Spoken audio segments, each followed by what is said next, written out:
बिस्मिल्लाहिर्रहमानिर्रहीम। अस्सलाम वालेकुम दोस्तों हमारा आज का टॉपिक है आपकी तकदीर कितनी बार बदलती है और कैसे और क्यों बदलती है। दोस्तों वीडियो कंप्लीट देखना। हज़रत अली शेर खुदा फरमाते हैं, दीन से तही दस्त होना बहुत बड़ी बदबख्ती है और दुनिया से रगबत होना बहुत बड़ी राहत है। वो शख्स बड़ा बद नसीब है जिसको कमीनों या बखीलों की तरह आजत हो।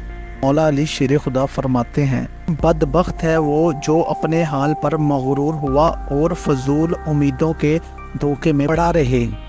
बदनीति बहुत बुरी बला है और फसाद नियत सरासर बदबख्ती और शकावत है। दोस्तों मौला अली शेर खुदा फरमाते हैं, शरीफ और नेक लोगों के साथ बुराई करना बदबख्ती शकावत का निशान है और माल हराम जमा करना नहायत शकावत और बदबख्ती का निशान है। अल्लाहु अकबर। शेर खुदा मौला अली अलैहिस्सलाम फरमाते हैं, तुम्हारी तकदीर इतनी दफ़ा बदलती है जितनी दफ़ा तुम अल्लाह के आगे हाथ पे लेते हो। सुभान अल्लाह। दोस्तों वीडियो को लाइक कर देना और भाई के चैनल को सब्सक्राइब भी कर दें। अस्सलाम वालेकुम।